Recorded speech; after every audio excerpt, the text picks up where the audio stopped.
Thank you for tuning in today and welcome back to another episode of The Source. I'm your host, San Raza.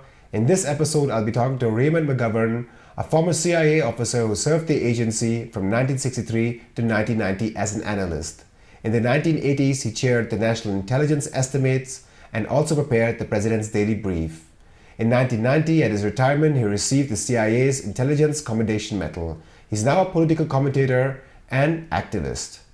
This is a two-part discussion. In this part, I'll be focusing on Ray's biography and experience at the CIA, and also having a fundamental discussion about the war in Ukraine. In the next segment, I will be focusing on the recent developments surrounding the war in Ukraine. Be sure to subscribe to our channel if you don't want to miss part 2. Ray, thank you so much for your time today. You're most welcome, Raza. Let us begin this interview with your biography. The CIA is known by many watching our channel as an agency that is responsible for assassinations, coup d'etats, sabotage, and more. You joined this agency in 1963 and stayed there for 27 years. Talk about your motivations for joining this agency as well as your personal experience there. Well, Zane, I joined the agency because it was a newly created agency. I had majored in Russian undergraduate and had a master's degree in Russian studies. And there was a coincidence that the Russian problem became the biggest of all back in the late 50s and early 60s. So after my military service, I joined the CIA as an analyst. Now, we analysts were kept hermetically sealed from the operations people. I mean, the operation, when Truman created the CIA, he had in mind one place to go for an honest answer on foreign policy issues. He didn't want to put his intelligence people under the Pentagon for obvious reasons. The Russians, the Soviets were always 10 feet tall. He knew that they weren't quite that tall. He didn't want to put us under the State Department, which was always defending its particular policies. He wanted what he called untreated intelligence, intelligence without bias, one place where he could go for, say, look, you tell me what you really think. You work for me. I give you career protection. Tell me what's going on. That really attracted me, right? It was true. As far as those of us working on the Soviet Union, it was true until Bill Casey and Bobby Gates came in the 80s, and then it became not true. Even the analysts were tarnished. There was no untreated intelligence. It became treated intelligence, if you will, treated by Casey and Gates, who thought and told President Reagan, Gorbachev is just a clever commie. He's cleverer than the others, but no commies will give up power in the Communist Party of the Soviet Union. Forget about it. So don't be taken in. Anyhow, it went downhill from then. But my point simply is that when the CIA was being set up, when Truman had legislation incorporating this idea of one unvarnished, one way to get untreated intelligence, the OSS, the Office of Strategic Services guys, the spies. Now there's no gainsaying the fact these were very courageous, talented, enterprising, and imaginative people, right? They jumped behind enemy lines and they did all kinds of mischief during World War II. And they came back to Washington and they said, thanks a lot for the applause. And again, the applause was well deserved. Now, should we hang around? Or should we go back to our law firms or corporations or academe? And Russia was taking over Eastern Europe, and the question answered itself. No, stay around, for God's sake, we need you. The Russians are overthrowing governments. We need to be able to do that. The Russians are assassinating people. We need to be able to do that. We gotta. So, long story short, somebody, and I think most people believe it was George Kennan of all people, said, no, we need these guys. Let's put them, we're creating this analysis group but it's got to be secret because we're going to be collecting information from spies. So let's put the operations people, the covert action people, right in with the analysts, and we one happy family, a structural fault from the beginning. Now, people realized that at the beginning because there were, get this now, you know the kind of turnstiles you used to have in the subways? There were turnstiles on each floor of the 7-story CIA new building in Langley, Virginia, separating the analysts from the operations people. We didn't know anything more about what the operations were than people reading the New York Times, mostly. There was one exception to that, and I have to mention this because Bill Colby, for whom I worked directly, often gave us a little look at what covert action was planned, okay? So, for example, if we said, the president wants us to blow up the Nord Stream pipeline, and we find out the operations guy said, we can do it. What do you guys think? Hello? Are you serious, Mr. Colby? Yeah. Well, this is crazy. Okay, write me a memo. I'll send it down to Kissinger at the time. That's what we did. And we spiked many a cockamamie covert operation. So anyhow, that was the one exception out of 9 CIA directors under whom I served. One exception where the analysts were given by Colby was a pretty Renaissance man, if you believe it. It gave us a chance to say, to fortify his position and say, don't even think about that, Henry, and don't tell Richard that either. So that's how you explain these kinds of things, these blowing up things, these assassination things, these unfortunate operations that people think they can do with impunity. Why?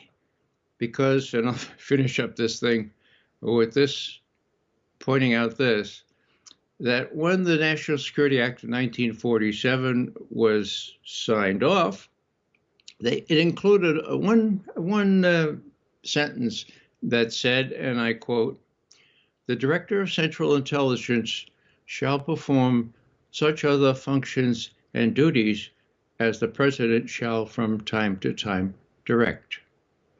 Okay? Now, that gives an operative kind of some protection based on, I was just doing what the director told me. It doesn't make it legal. It doesn't make it moral. It doesn't make it sensible, but it's sort of allowed by the legislation. That's a very noxious clause. It's been used to justify, in quotes, all manner of, stupid and worse things. In 2006, you returned the CIA's Intelligence Commendation Medal, which you received in 1990. What prompted you to make this decision? In that year, the head of the CIA, his name was Porter Goss, was asked by Dick Cheney, who was, the sponsor of a lot of these extreme measures, so to speak, enhanced interrogation techniques, right out of the Gestapo handbook, I might add. My God. So Cheney was very much in favor of this. And when John McCain, who had been tortured by the Vietnamese, when he was going to pass legislation prohibiting not only the military, but the CIA from torturing people, Cheney was not going to allow that. So he asked Porter Goss, head of the CIA, come down with him and lobby against Cheney doing this, lobby against McCain doing this, banging on his door, saying, no, you have to make an exception to us. We have to. And I thought, well, I kind of knew that the CIA was sponsoring liaison services, so to speak, that did all manner of trouble in places like Central America, torture, I mean. But this was too much for me. The agency to whom I gave 27 years was now openly identified as pleading with legislators in our government for permission to continue torture. That was too much. I'll tell you one other thing that I was thinking back on this today. I moved in circles, including gutsy, courageous nuns and priests who worked in Salvador, Honduras, Guatemala. One of them was Sister Diana Ortiz, who was tortured by liaison operatives in a horrid way. I had met her, I had talked to her shortly before deciding to do this. And that fortified my resolution to do something driven by my conscience and not just acquiesce in, oh, well, these things happen. Expose it to the degree I could and expose the people who sponsored it, namely Porter Goss and Donald Rumsfeld and Alberto Gonzalez and all these creeps that really, well, I won't say any more about what adjectives I could use, but it was so distasteful. I mean, I had one proud moment, and that was, I think that was July 6th, 2006. I was an Army intelligence officer before I joined the CIA. And the head of Army intelligence got up. His name was John Kimmons.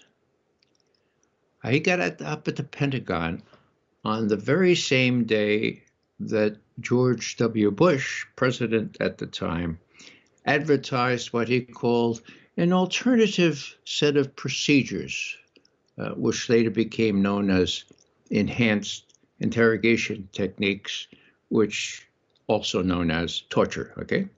On that same day, Kimmons got up at the Pentagon and he said, I have to tell you that no good information has ever come from torture techniques. History shows that to be the case, and the experience of the last 5 years, mind you, this is 2006, the experience of the last 5 years also demonstrates that, period, end quote. So the Army knew, the military knew, and everybody fell in line behind Cheney and Porter Goss and the likes of George W. Bush and did these alternative techniques, enhanced interrogation techniques. We all know what they were. You know, people say, well, don't they work? No, but, you know, I mean, there are so many reasons against it. One would be your own people are going to be tortured if you torture others. Another is that you squander opportunities. I mean, when there was island hopping in the Pacific by the Marines in World War II, okay? There's one true story where they were cleaning up, and out comes this Japanese soldier with his rifle out of a cave. And a platoon leader and his sergeant see him. And the platoon leader says, you want me to plug him? And the platoon leader said, well, no, he's got his hands up. Let him come out. Now, if the Marines had a reputation of plugging everybody like that, that guy would have come out firing, right? He turned out to be the code clerk for the head of the Japanese fleet, for God's sake. They took him to Washington right away. And, you know, this really helped them break the Japanese code. So that's another reason. You squander opportunities if you have a reputation of killing everybody as soon as you see them. Another reason is it's really not a respectable thing to do internationally. At least that's the way it used to be when I grew up. I mean, the big thing is that it doesn't work. It's illegal, right? But it's not bad because it's illegal. It's illegal because it's bad. I mean, human beings don't do that to each other, you know? I had a really interesting experience for me. We all need to grow up on these things. I was out in Berkeley, California, And I gave a little speech on torture and the heinous things that were going on. And I made allusion to the fact that I'm a follower of Jesus of Nazareth, okay? And he was tortured to death. So it's a kind of a special interest in these things, all right? And so the Jewish fellow with whom I was staying way up in the Berkeley Hills took me aside and said, "Now, Ray, thanks very much. I mean, it's very nice that Jesus was tortured. But you know, you don't have to be a follower of Jesus Christ to realize that torture is always wrong, for God's sake. People don't do that to one another." So I said, "Oh, that's right." So that used to be the case. It was so heinous. That's kind of a long-winded explanation of why I did it. And the bottom line, of course, is that it doesn't work. And we know it. The Kimmons said it didn't work, right? General Kimmons. But when the Senate Intelligence Committee, to its credit, required the CIA to fork over its internal documents about torture and how it worked or didn't work, the upshot was that the CIA had lied through its teeth. It never worked. They claimed it worked, but it never worked. Now, Dianne Feinstein, to her credit, I don't really like her very much, but to her credit, she stood up to those investigators that she had working for her. And just before Congress, the Senate changed hands, she forced that thing out into the open against the strong opposition of President Obama, her Democratic Party president. So she did that. And that sort of revealed chapter and verse.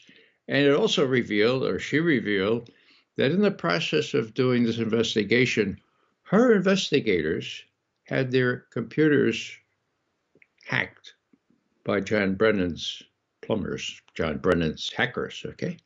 I mean, hello, legislative branch overseeing the executive branch, CIA, they're not supposed to do that. You know, I mean, they're not supposed to do that to the Congress. So it was fraught with all kinds of awful stuff. In the event, only the summary of this intelligence report was published, but there's plenty in that summary to show exactly what was going on. And when the Senate changed hands, the new senator, head of the Senate Intelligence Committee, said, "I recall all copies of that study. I own that study. It was my committee that did it. I'm going to put them in my safe." And there they rest, the full investigative report since that time, okay? That's 2015, 2016. So, enough about torture, I guess, but that's where I come from on that. And I must say that I was disappointed that not too many of my colleagues, my former colleagues, analysts even, thought that torture was beyond the pale, so to speak. Let us move to a fundamental argument regarding the war in Ukraine. Russia justified its war based on demilitarization and denazification. One of the main arguments surrounding demilitarization was that NATO has encircled Russia, directly threatening Russia's security, despite Western assurances that it would not do so. Is there any legitimacy to these arguments? Only about 98% legitimacy, I would say. Of course, if you've been around a while and you've read things other than what appears in the New York Times or the Washington Post, you know that, in February 1990, after the Berlin Wall fell, after it was clear the Soviet Union was falling apart, George H.W. Bush, for whom I worked when he was director of Central Intelligence and whom I later briefed for 4 years during the first Reagan term when he was vice president, he said, "Look, Mikhail Gorbachev, we sympathize with your problems, I'm not going to dance on what's left of the Berlin Wall. Wow. I said to myself, that was a good guy to have served. I had just retired. Hit myself on the back and said, well, Soviet Union is going to fall apart. Mission accomplished. There were a few other people involved, of course, but I said, good job, McGovern. Okay. It didn't happen. Why? Because Bush sent his lawyer, fancy lawyer from Texas, Jim Baker. Baker, I have this directly from Chet Matlock, who was ambassador, who was there, right? I don't have to make it up or read it in a document. He says, so look, we want a reunited Germany. Now, Zane, I have to tell you that I was alive during World War II. Maybe I saw too many World War II movies or something, but even as a CIA analyst, I didn't want a reunited Germany. It scared me to death. Okay, sort of like this. Now, you can imagine how Gorbachev and Shevardnadze, the foreign minister, felt. I mean, there's a country that lost 26 plus million people at the hands of a united Germany, right? We Americans lost about 440,000, all military people. That's a lot, but do the math. 26 million is a lot more. So he's asking Gorbachev and Shevardnadze, we want a reunited Germany. So they say, well, hello, what's the quo? I mean, that's a big, untasteful, hard to swallow quid. And Jimmy Baker says, and this I have from Matlock, well, how would it be if we promise not to move NATO 1 inch toward the east, toward the Soviet Union? Well, long story short, they were in bad shape, the Soviet economy especially. They expected a lot of help from the West. They said, okay, promise? And Jimmy Baker says, oh, yeah, well, promise. Now, Baker was a lawyer, right? A slick lawyer from Texas. I mean, every lawyer says, we got to write that down, right? I mean, hello, unless you have an ulterior motive as to why you don't want it written. My father was a lawyer. He said, Ray, get it in writing, for God's sake. Get it in writing, okay? So anyhow, I had a chance to talk to one of Gorbachev's closest aides in those days. His name was Kuvaldin Viktor Borisovich. Kuvaldin looks at me, and I say, Mr. Kuvaldin, why was that agreement not written down? And he says, well, Mr. McGovern, I'll give you the two staple reasons. One is the Germans hadn't given full buy-in yet, and of course it had to do with Germany. Another one is this Warsaw Pact was still existing. But the real reason, Mr. McGovern, is he looked me right in the eye. He said, we trusted you. So that's where it started. 1990, February, I think it was February 10th. Okay, so then you get down to let's take the next benchmark. That would be 2008. After NATO had doubled in size, all new countries, quite more than one inch east of East Germany. So 2008, it becomes known that NATO is considering incorporating Ukraine and Georgia in NATO as members.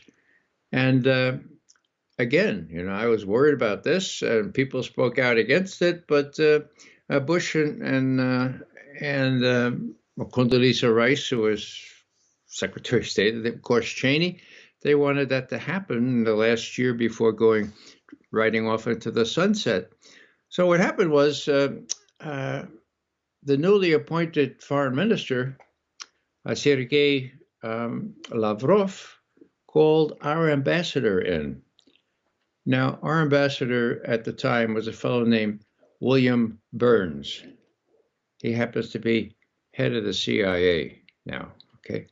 Now, long story short, he says, Mr. Burns, do you know what "niet" means? And Burns says, well, Niet means niet, okay?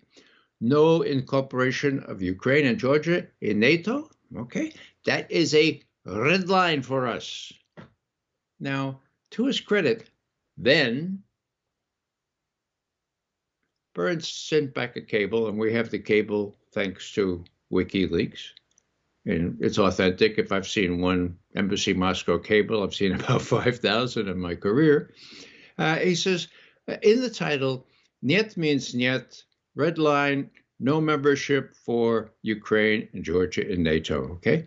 And then he says, he explains what happened to him, and he says, the Russians are really worried about their near frontier, and actually, they have strategic reasons to be, everybody's entitled to be worried about. Well, that was a gutsy thing for an ambassador, though, because Cheney didn't want to hear anything about legitimate interests or legitimate worries. So he sent that back. That was then. That was 2008, okay? What is Bill Burns saying now as head of the CIA? This unprovoked, you hear me? Unprovoked invasion of Ukraine. Well, nobody knows better than Bill Burns that this was provoked, okay? For the reasons I just mentioned. So Bill Burns has become a propagandist when we have a dire need for an intelligence officer who will tell it straight. And intelligence is worse than I've ever seen it, and that means something when you consider the cooked intelligence before Iraq.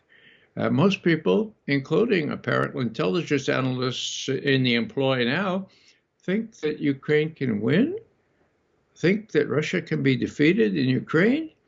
My God, think that Russia is running out of ammunition? Where are they getting it? They get this stuff from Wolff, from Ukrainian liaison services.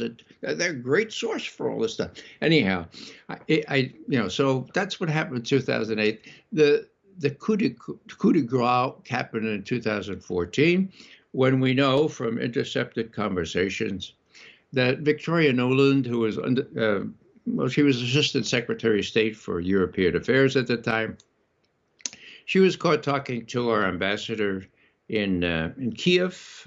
Jeffrey Pyatt was his name, and they were plotting the coup. They were picking the people who would take office. At the end, Jeffrey Pyatt summons up the courage to say, but Secretary Nuland, what about the EU? EU is not going to like this. And she said, F, the last three letters, F the EU. Now, if there's any dispute about the authenticity of this conversation, witness the fact that 3 days later she apologized. She said, "Oh, I'm sorry for my language." She didn't apologize for the coup, which came 2 weeks later. My God. Okay, the conversation was posted on YouTube on the 4th of February, 2014. McGovern thinks, my God, poor Yatsenyuk, these poor guys are all groomed to take over Ukraine. I mean, it's not going to happen now. It's blown, term of the trade. It's blown, okay? Now, apparently, Putin thought the same thing, because he stayed in Sochi at the Winter Olympics. And he didn't get home until the day after the coup.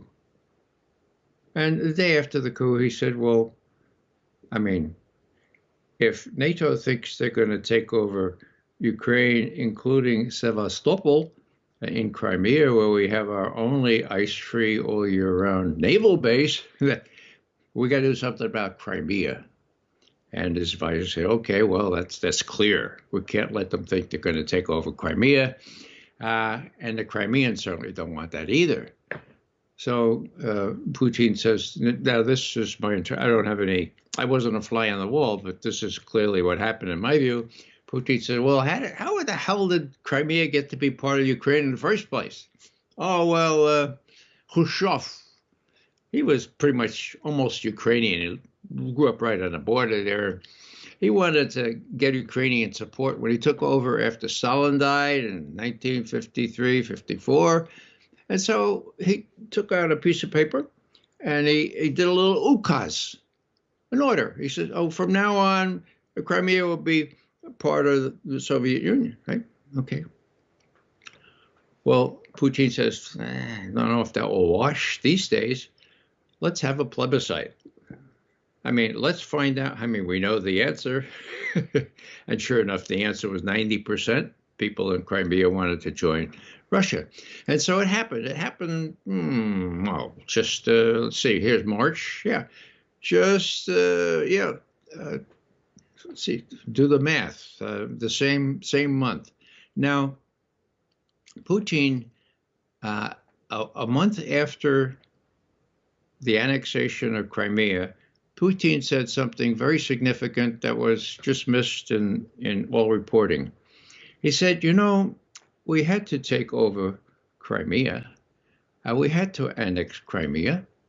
And not only so that it would not be part of NATO with the rest of Ukraine, but even more important, we didn't want offensive strike missile bases on our periphery in Crimea. Even more important.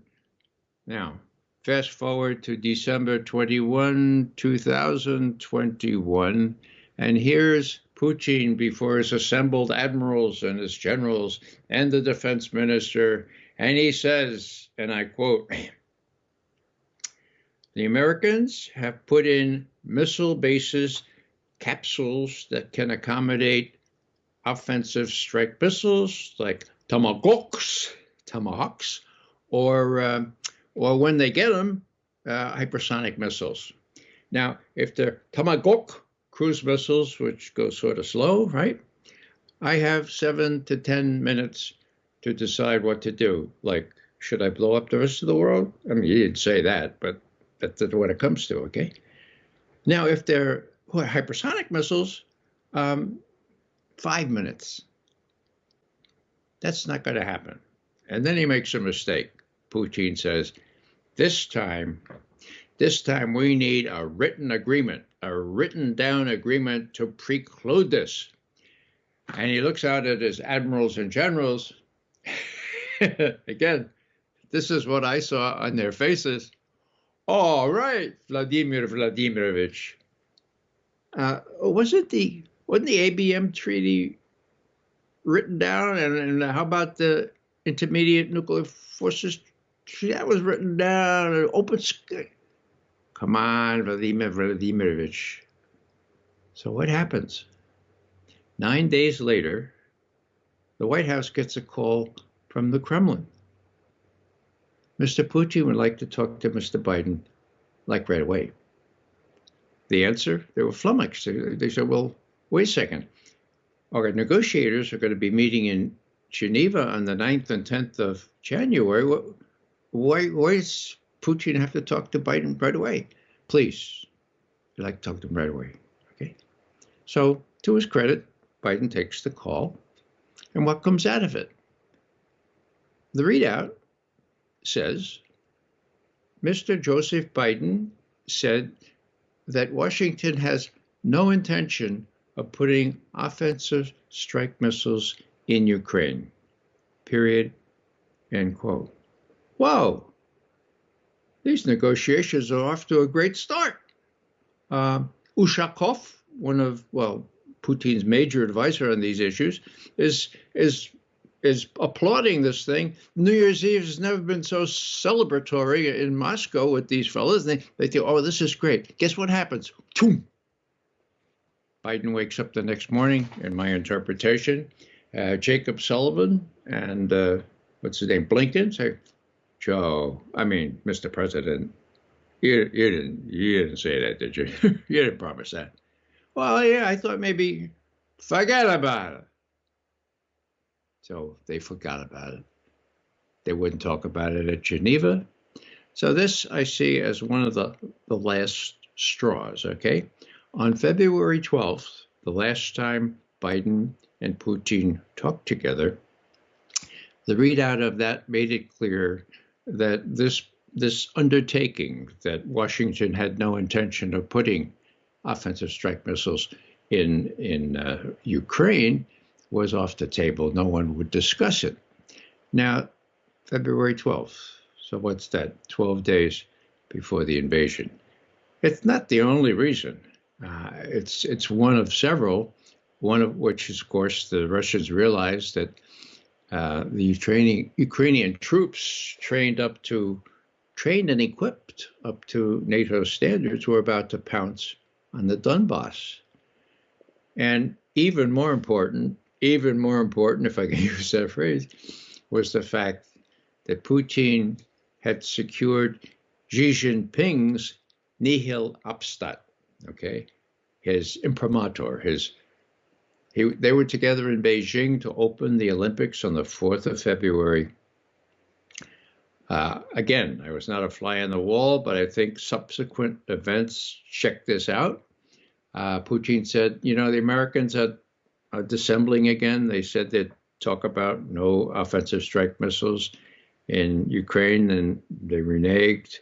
They still have those holes in Romania and Poland. It looks like they're going to attack the Donbass.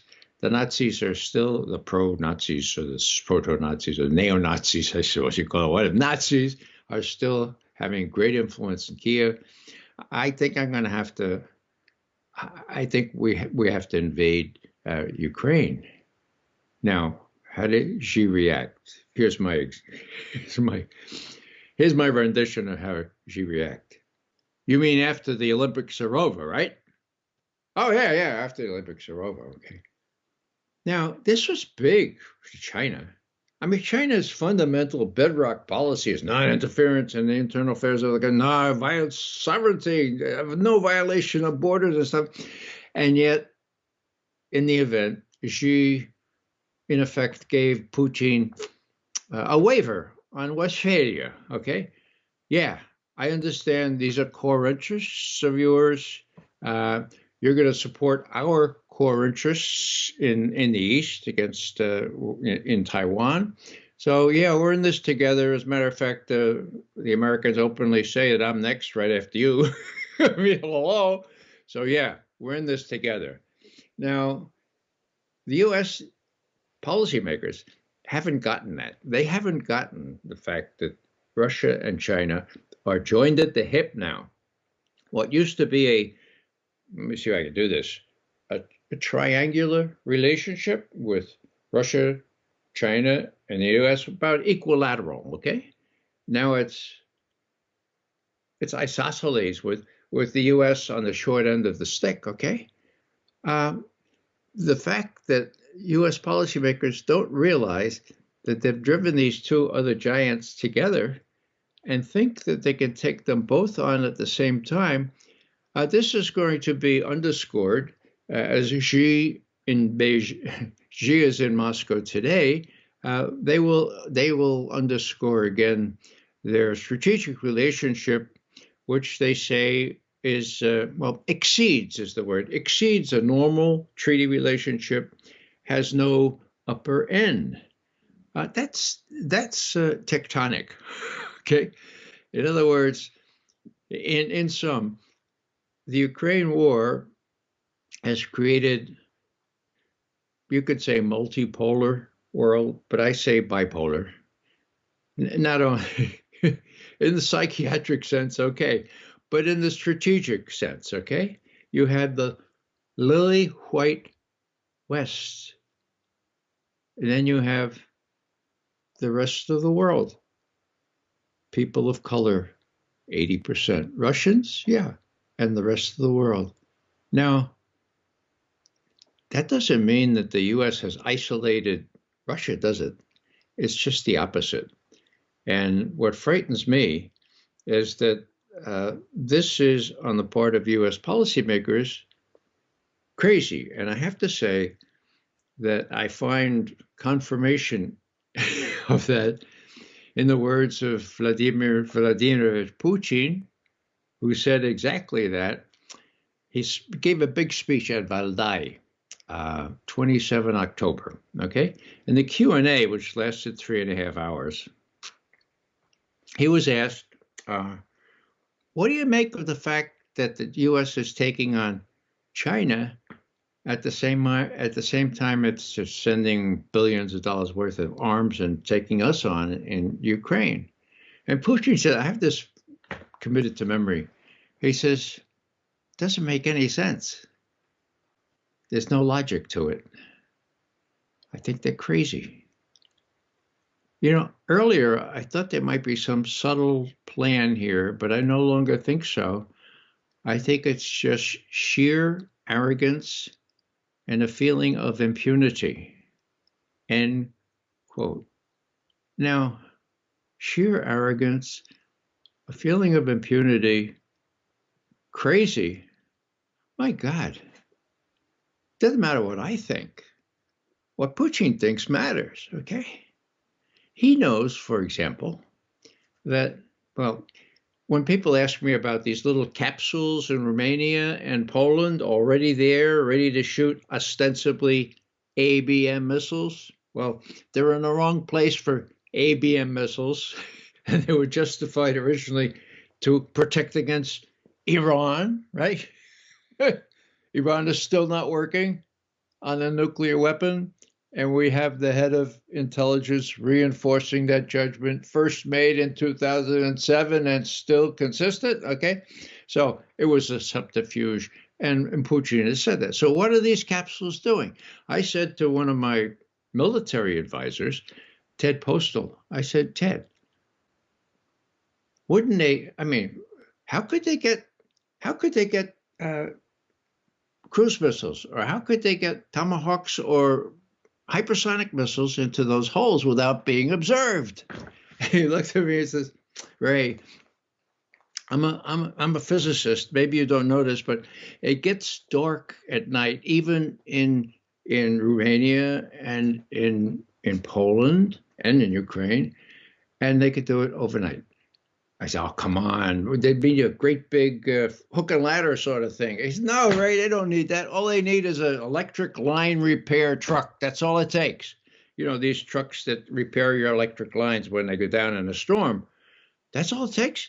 Yeah, all they have to do is put one of those up there, put the missiles in the thing at night, takes a couple of hours, and then they put a little disk in or change the program, and you've got offensive strike missiles with 7 to 10 or later 5 minutes warning time. Now, people don't realize, I thought that it was so important to realize this, to say that this is provocation enough, that I mentioned it during that UN speech that I gave. I said, you know, unprovoked is just not true. It's got to be realized that this is provoked, because you're never going to end it if you don't stop provoking.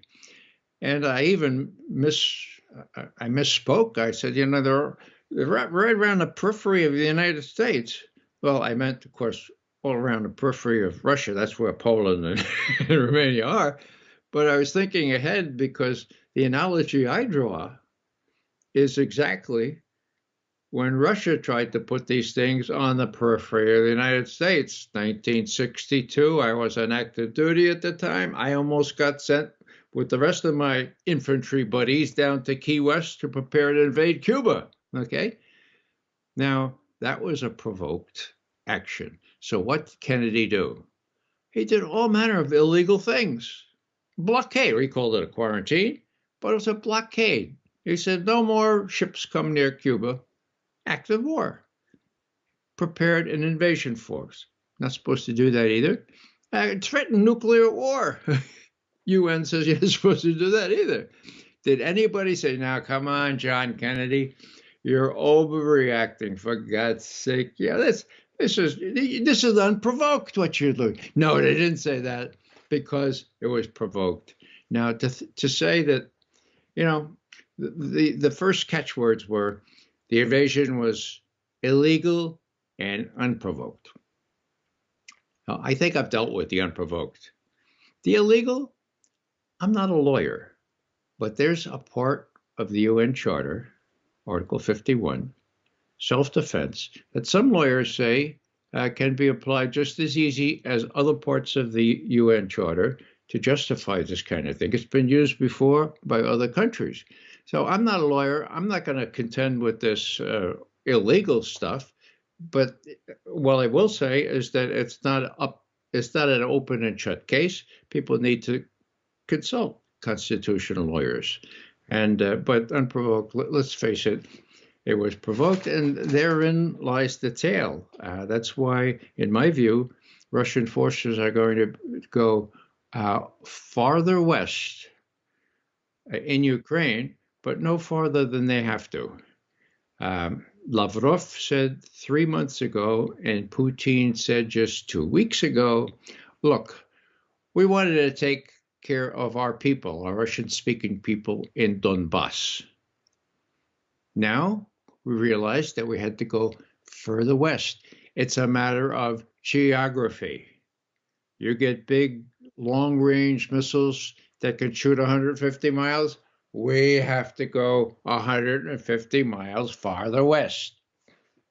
So my concern is that it'll be such a shock to the administration, who is being fed this line that Ukraine can win, and to the people who are fed this line in the media, that when push comes to shove, about a month from now, I would guess, U.S. policymakers are going to have to make real crucial decisions as we enter an election campaign year. What's Biden going to do? Well, he'll wake up, and then Jacob Sullivan and Tony Blinken will tell him what to do. That scares me to hell. I imagine it scares Vladimir Putin as well. Let me make some counter arguments to this that I usually voice in the mainstream media, and if you could address them briefly one by one. So the first counter argument that is usually made is Ukraine is an independent state and has a right to cut military deals with anybody it pleases. And so becoming part of NATO, if it wishes to, as a sovereign state, is within its own right. How do you counter this argument, Ray, briefly? Well, that's a very legalistic argument that prescinds from any consideration of power politics 101, balance of power 101. Why is Ukraine wanting to be part of NATO? Are they fearing that the Russians were going to invade and take them over and invade the Baltics and Poland as well? If they are, they're crazy. They're reading the New York Times. There is not one iota of indication that that's the case. So this business about Ukraine having the right to do this, when you live next to a giant superpower, as Cuba and the Soviet Union learned in 1962, you don't have the option of threatening their security. And so that's the realism school of interpretation. I happen to belong to that. And I am together with John Mearsheimer, who is much more educated and respected than I, to say that this just happens to be the world. Is it moral? I don't know if it's moral or not. It's factual. It's the lay of the land. It's maybe unfortunate for people, but you don't have carte blanche to make these kinds of decisions if they're interpreted as threatening your bigger neighbor. So the second counter argument that is usually made is that NATO is also stationed in Poland, Latvia, Lithuania. They share borders with Russia. And it wasn't like NATO was going to invade Russia, and so-called imminent threat that Russia's state was about to collapse. So how do you counter that argument with the fact that NATO was already present on Russian borders? Well, Poland, I'm sure you've been to Poland, you've been to the Baltic states. I mean, so have I. Why would Russia want to take over Poland and the Baltic states? I mean, no insult meant, but is there a scintilla of evidence that Russia wants to do that? do people not realize that the Soviet Union fell apart, that they no longer try to take over the world, much less Europe? Ukraine is a special case. Ukraine lies on a very large border with Russia. The Russians are being killed in Ukraine, 14,000 since 2014, when we overthrew that government, and 4,000 in Donbass since, 18,000 people. That's a lot of people, okay?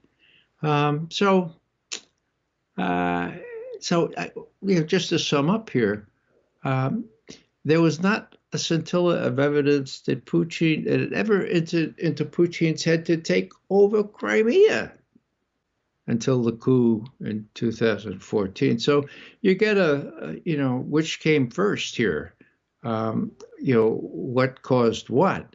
So I think it's, I can understand that the Poles, given their history, and the Baltic states, given their history, they might remember all this stuff. Oh my God, we live in Russia's shadow.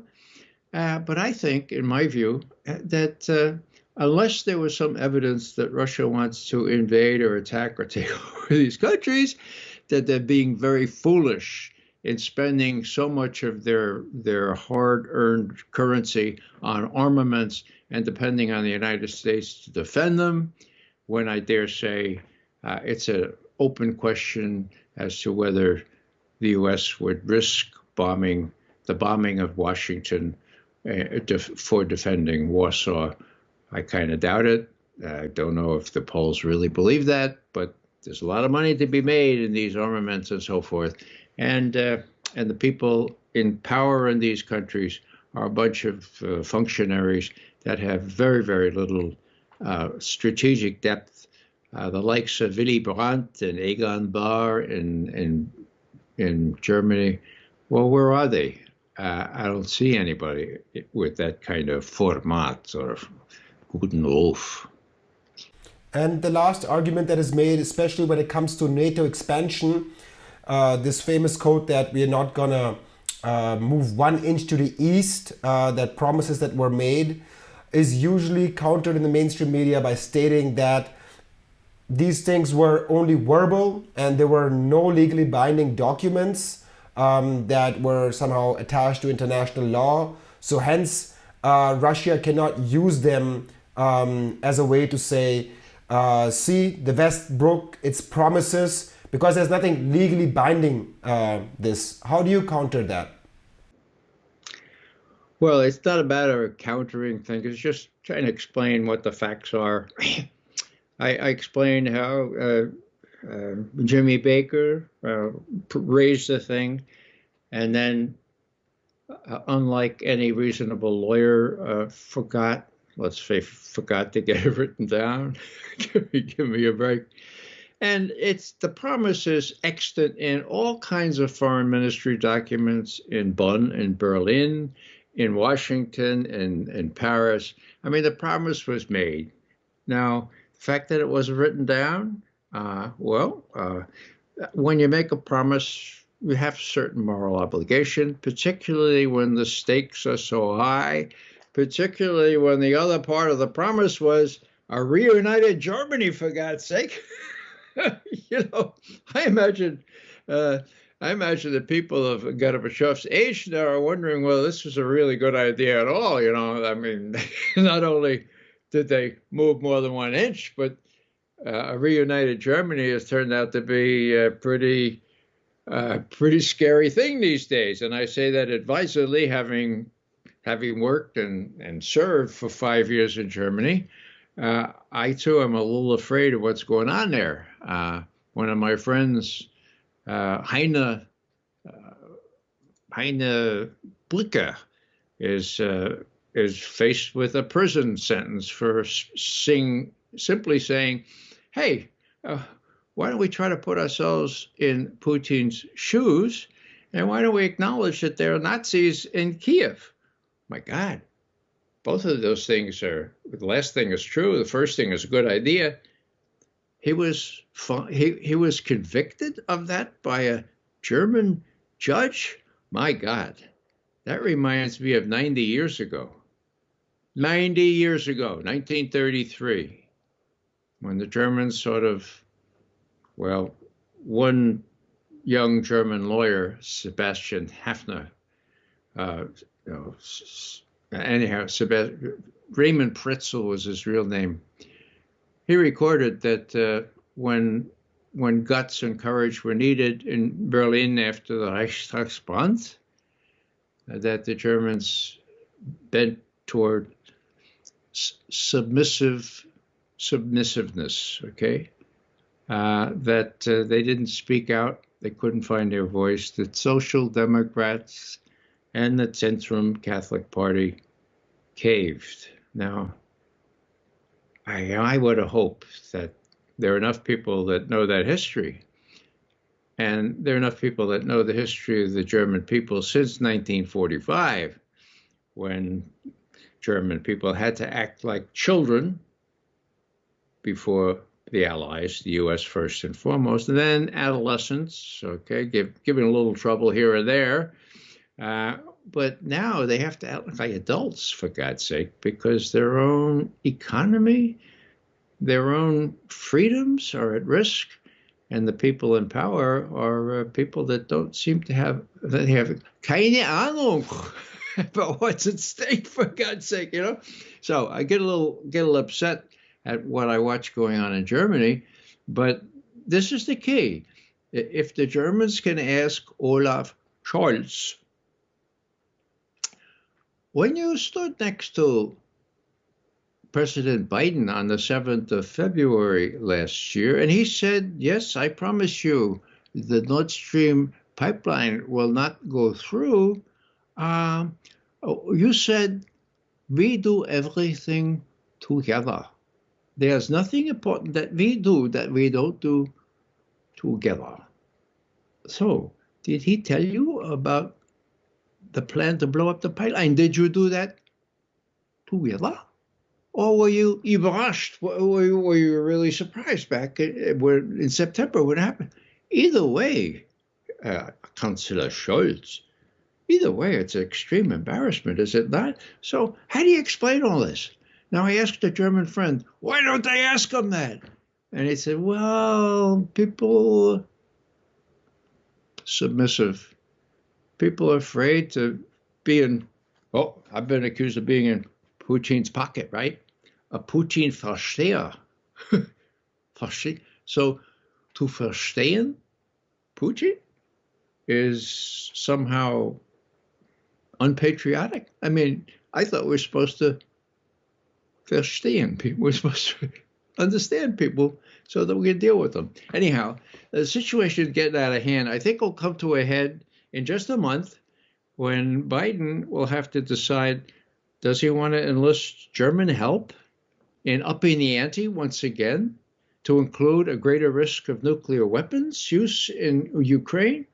Or when it comes to Berlin, hat in hand, will Scholz and maybe Baerbock will be gone by then, Gott sei Dank, will Scholz say, oh, okay, sure, if you say so, we're in there, we'll do whatever you want? I don't know. Well, I've been saying this for many years. I just hope the German people can be informed well enough so that they can, for once in 90 years, act like adults, stand up for their own rights, stand up for their own freedoms, stand up for their own economy, for God's sake. Ray McGovern, former CIA officer, thank you so much for your time today. You're most welcome. And thank you for tuning in today. Be sure to subscribe to our channel if you want to watch part 2 with Ray McGovern, which will focus on the latest developments surrounding the war in Ukraine, and also join our alternative channels on Rumble and Telegram as a precaution in case YouTube shadow bans us. And lastly, if you're watching this video, please don't forget to donate. There's an entire team working behind the scenes, from camera, audio, light, and in the case of our German videos, translation, voiceover, video editing, correction. So if you want us to continue providing you with independent and non-profit news and analysis, be sure to donate. I'm your host, Raza. See you guys next time.